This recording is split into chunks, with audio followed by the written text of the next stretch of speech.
what the bro? Yo, no, yo. Hey, yo. Come back this way, yo.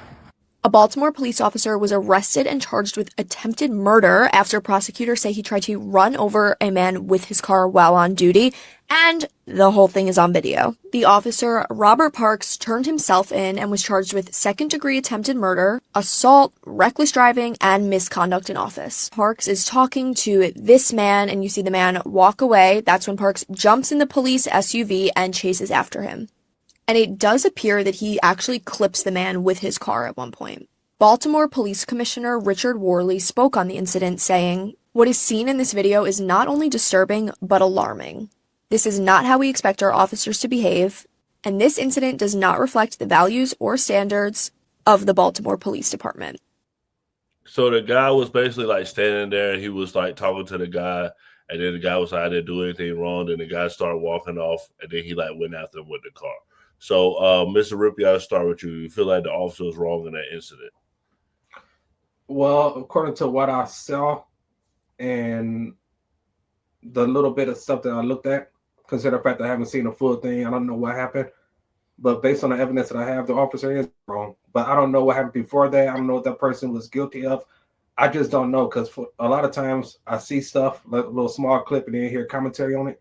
And then I look at the full story, and I'm like, oh, yeah, no, the cop wasn't in the wrong. So I just don't know at this point. For sure. Heaven, what you think? I think that anytime you try to hit somebody with a car, that's not proper police procedure. I don't care what? You're trying to hit a pedestrian regardless. That's not how you go about it. It doesn't matter what the person did. You don't chase them and try to hit them with a car. For sure. So I'm going to play this clip because this clip went viral. Ken, I'm going to have you talk about both of them because it's another situation with a cop. So LeBron James called for this officer to be fired.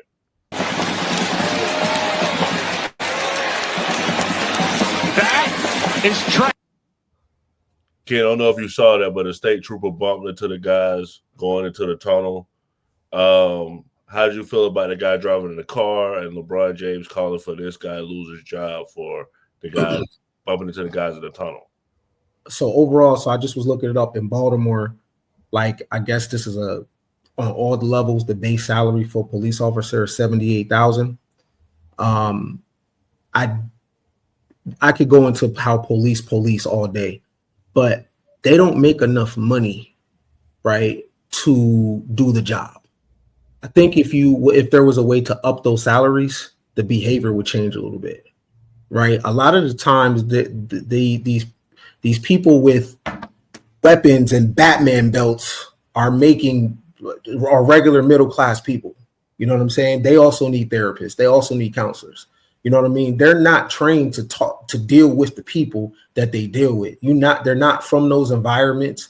A lot of times they don't know the lingo, right? And a lot of times some of them come from different class stratas.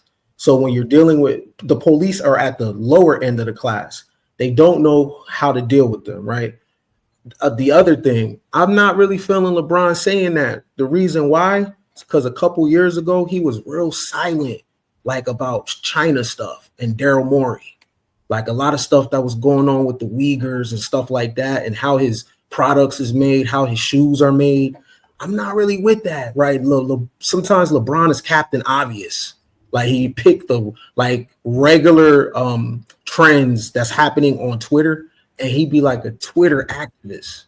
And he like touches on topics that's like they threw it right down the plate. Like, he's not like Kareem Abdul-Jabbar. He's not like a Jim Brown. And on real political things that can affect capitalism, he says nothing. So I'd rather him say nothing on this. So I'm going to play what Stephen A. Smith said about it, then Mr. Rippey can respond. Because Mr. Rippey, you brought up seeing the whole clip. So this is what Stephen A. had to say about it. It's a no-brainer to me.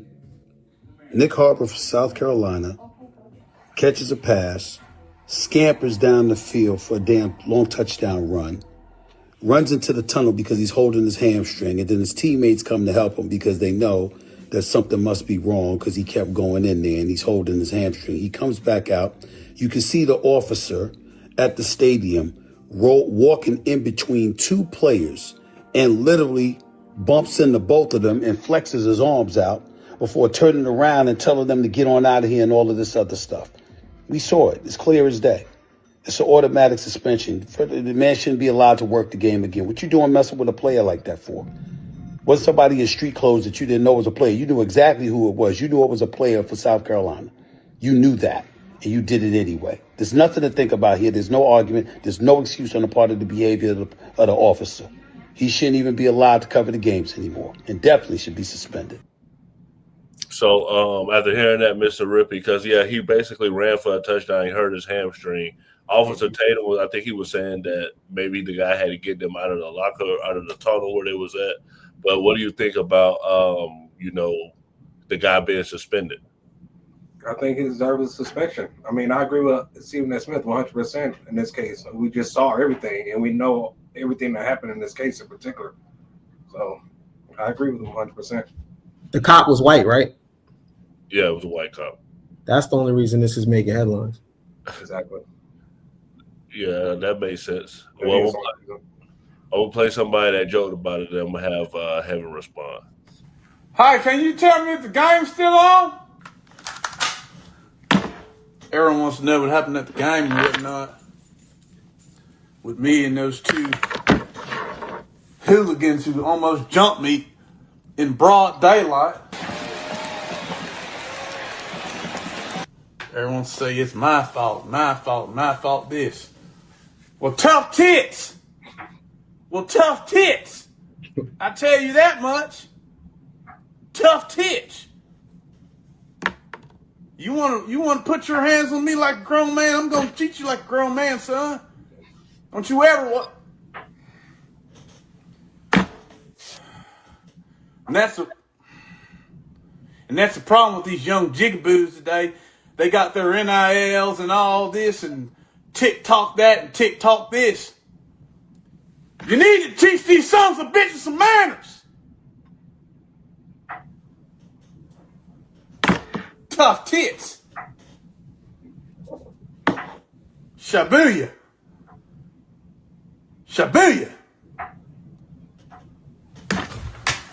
Son. Let's give him something to talk about. Hey, Marty! Tell Jan to bring her titty ass in here. Yeah, I might have lost the war, but I never lost a fight.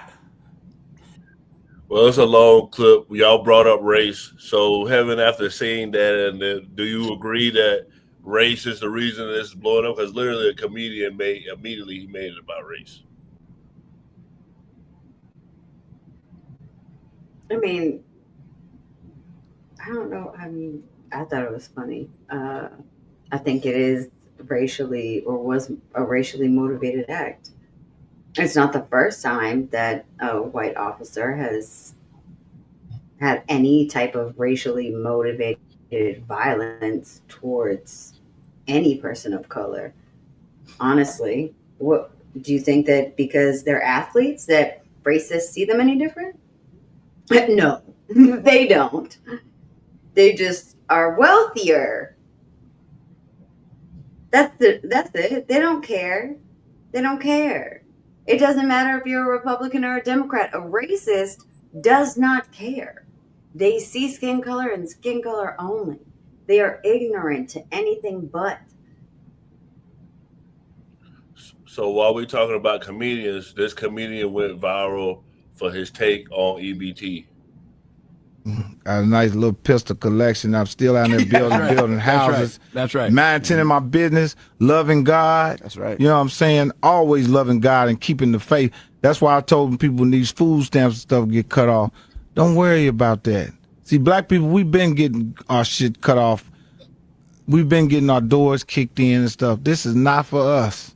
So don't take this as personal about the food stamps and all that. I'm actually glad they cutting some of these niggas off food stamps, because some of us need to not be on food stamps. Because it's a trickle-down effect. You get the food stamps, then you go buy the food that give you cancer. Then you eat the food that give you cancer. Then you're sad. You walking around here upset. Your diet's fucked up. Now I'm going to tell you some honest God truth. Your diet then sent a lot of niggas to prison. That's fact. They're going to take all of this and put it on Fox News. Yeah. And it's going to say, Mike Epps says, you niggas don't need to be on food stamps. You think so? Yeah. And you going to go viral, and they going to call you MAGA Mike. MAGA Mike is crazy. You got to finish the joke now. Listen, brothers and sisters. Listen, brothers and sisters. Brothers and sisters! You don't know what this world is coming to? No, listen to this. No, they can't say that about me. See, that's one thing about me, little Boosie badass. We can't be canceled. No, y'all can't be canceled, but I'm just telling you the internet going to be mad. DL Hughley going to repost you and say, I don't give a fuck about fuck you, internet, bitch ass nigga. And everybody out there that think they want to be mad and say so, fuck you, man.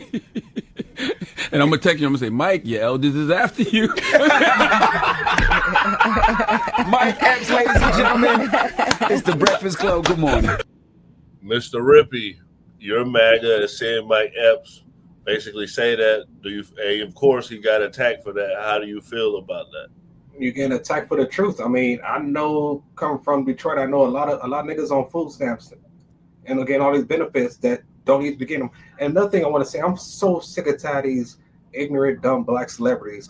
Kind of keep bringing up Fox News, like all people that watch focus on MAGA is a bunch of white Southerners that are all racist. Keep applying racism to MAGA. Like the shit don't work anymore. Okay, a lot of black people are on MAGA side now. A lot of minorities, 50% of Hispanics voted for Donald Trump. I'm tired of these people constantly keep making these jokes because that defeats everything. And we need more people like me because I have people in my family that support Donald Trump, but they're afraid to come out and say it. And that makes them the opportunity to act like this and say this stupid ass bullshit. But yeah, there's a lot of ghetto ass people, and I used to buy food stamps from people when I was in the hood. I'll admit it. And they will take the money, they will go buy some other shit. They will go buy some, go buy some weed or go buy some weed or weave, whatever it may be, one of those two. So take it away from them. We need to stop relying on the government. Stop being so damn dependent. I mean, we need to go back to a time where we dependent on the government. We actually accelerate ourselves. So fuck it.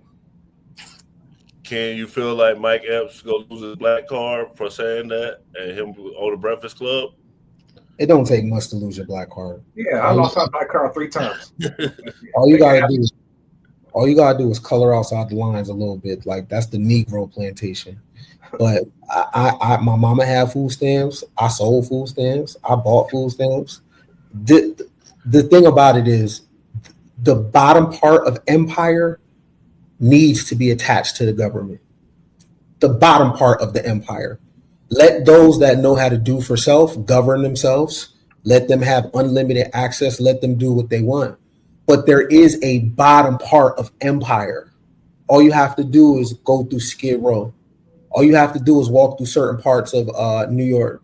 I live in Phoenix, Arizona, where our homeless and unhoused people is growing and growing and growing, right? And if you talk to these people, because of the way capitalism works, they cannot do for themselves.